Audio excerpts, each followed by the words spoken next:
20 күндөй ак тилек өткөрмө пунктунда турган унаалардын кайрадан казак чек арасынан өткөрүлө баштаганына кубануу азырынча эрте. Анткени ата мекендик өндүрүүчүлөрдү алдыда дагы кыйынчылыктар күтүп турат. 1-марттан тарта ЕЭПтин аймагында ары бери ташылган товарларды маркировкалоо келишимдин күчүнө кирүүсү күтүлүүдө. Бирок ушул кезге чейин товарларды маркировкалоо жаатында чаралар көрүлө элек. Муну айтып өкмөттүн ишине ичи чыкпаган эл өкүлдөрү АКШнын Кыргызстанга карата киргизилген визалык чектөөсүн министрлер кабинетинин чабал ишинин натыйжасы деп айыптап, 2 күн мурда көтөрүлгөн өкмөттүн легитимдүүлүгү боюнча суроону кайрадан козгошту. Бул өкмөт элди кыйнап койбодубу?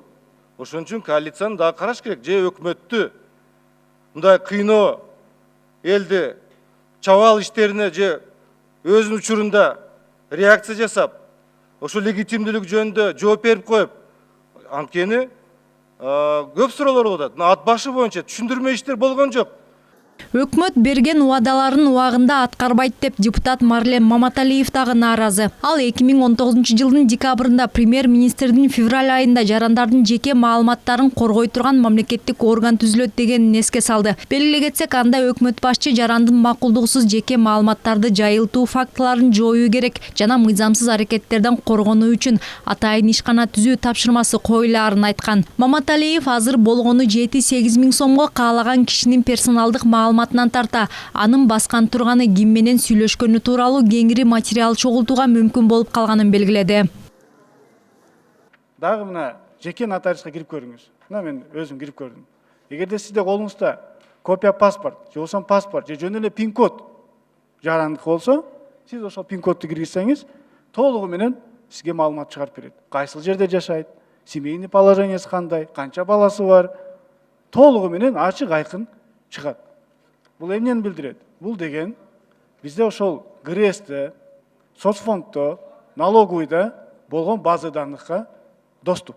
Ошондой эле мобилдик операторлорго дагы доступ. Ошол жерде коррупционный схема бар. Ушул акчаларды бөлүшөт, анан каалаган мына маалыматтар чыгып кетип атат. Тез арада жана айтылган мамлекеттик орган түзүлүш керек. Ал эле эмес, мындай органдар бүткүл дүйнөдө жогорку кеңештин астында болот экен, ушундагы бир тапшырма берип көрсөңүз, мүмкүн жогорку кеңештин астында мындай орган түзүш керек. Анткени конфликт интересов деп болуп калып атат. Ал эми депутат Төрөбай Зулпукаров өлкөдөгү саясий кырдаалдын курчуп көйгөйлүү маселелердин чечилбей жатуусуна өкмөттүн аппарат башчысын күнөөлөдү. Айтымында бүгүнкү күндө материалдар маанилүү маселелер 5-6 айлап таңгак болуп чаң басып каралбай жатыптыр. Ошондуктан жумушчу топ түзүп, аппаратта турган материалдардын баарын бирден текшерип чыгуу керек дейт ал. Фискализация боюнча кылжыйып өзү ошол заводдел болуп отурду. 2 жылдан бери бүтүрүлө элек бүгүнкү күнгө чейинчи. Мен билбейм, бул жетекчини эмне үчүн алып барган ал жерге аппараткачы. Мен түшүнбөй атам.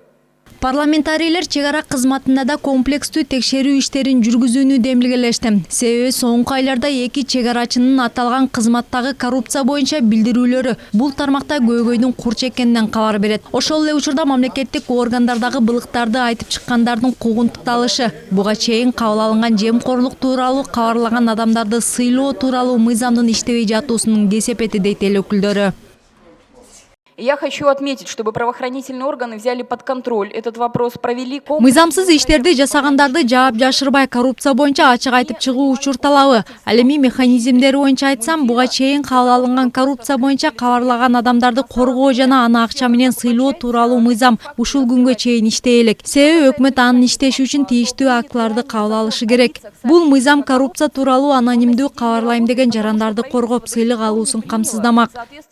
Дүйнө үшүн алып жаткан таажылуу вирус тууралуу да маселе көтөрүлбөй койгон жок. Бул илдетке байланыштуу азыр Кытай менен чек аралар жабык. Бирок мындай абал дагы 1-2 айга созулса, экономикалык каачылыктын маселеси курчушу мүмкүн. Жыйында бул боюнча өкмөттүн программасы барбы же жокпу деген суроо да кабыргасынан коюлду. Ошондой эле Кытайдан чыккан ооруга тете болуп жаткан гепатит илдетин ооздуктоо үчүн райондук, облустук, республикалык борборлорду ачуу зарылдыгы белгиленди.